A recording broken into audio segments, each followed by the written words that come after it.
এইটো অসম কৃষি বিশ্ববিদ্যালয়ৰ প্ৰৱেশদ্বাৰ হয়। তাৰ গোল্ডেন জুবিলি হৈ গ'ল, 100 বছৰ হৈ গ'লগৈ এগ্ৰিকালচাৰ ইউনিভাৰ্চিটি।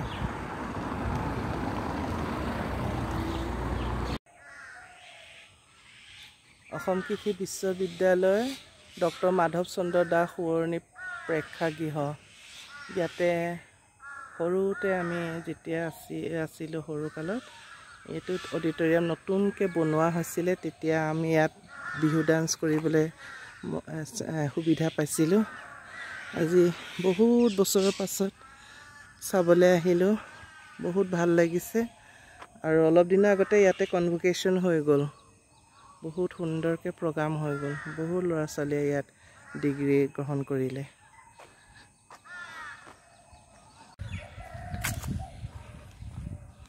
এইটো অসম কৃষি বিশ্ববিদ্যালয়ৰ মিউজিয়াম হয়। আমি আগতে ইয়াত পঢ়ি থাকোঁতে সৰুতে এইটো বনোৱা নাছিলে, মই আজিহে দেখা পাইছোঁ। এতিয়া বৰ্তমান এইটো বনালে।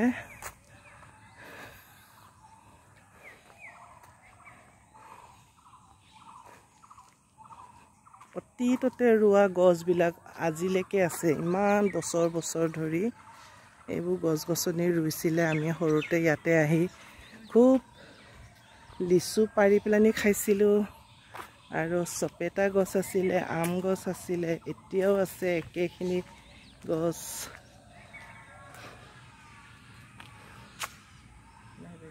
এইটো লাইব্ৰেৰী হয় ন, অসম কৃষি বিশ্ববিদ্যালয় যোৰহাট লাইব্ৰেৰী হয়, বহুত ডাঙৰ লাইব্ৰেৰী।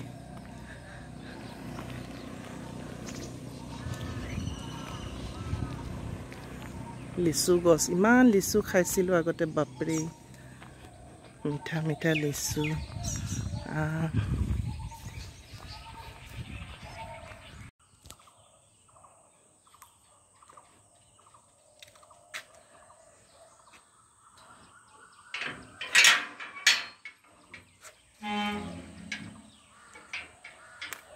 কৃষিলয়া প্ৰাথমিক বিদ্যালয় স্থাপিত 1961 চন। অসম কৃষি বিশ্ববিদ্যালয় চৌহদ। এইখন স্কুলত মই সৰুকালত প্ৰথম শ্ৰেণী, দ্বিতীয় শ্ৰেণী, তৃতীয় শ্ৰেণী আৰু চতুৰ্থ শ্ৰেণীলৈকে পঢ়িছিলোঁ।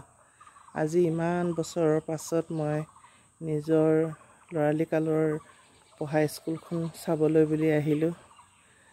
ইমান মনটো কিবা এটা ভাল লাগিছে। ল'ৰালি কালত ইয়াতে আমি পঢ়িছিলোঁ।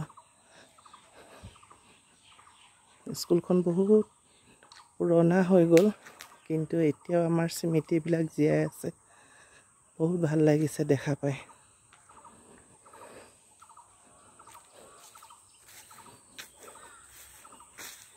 অসম কৃষি বিশ্ববিদ্যালয় চৌহদৰ ভিতৰত এখন LP স্কুল তেতিয়াৰ পৰা আছে, এতিয়ালৈকে আছে।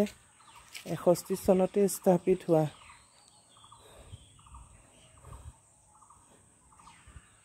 আমি নিজে সদায় পৰিষ্কাৰ পৰিচ্ছন্ন হৈ থাকিম, আন সকলকো পৰিষ্কাৰ হৈ থাকিবলৈ উৎসাহিত কৰিম।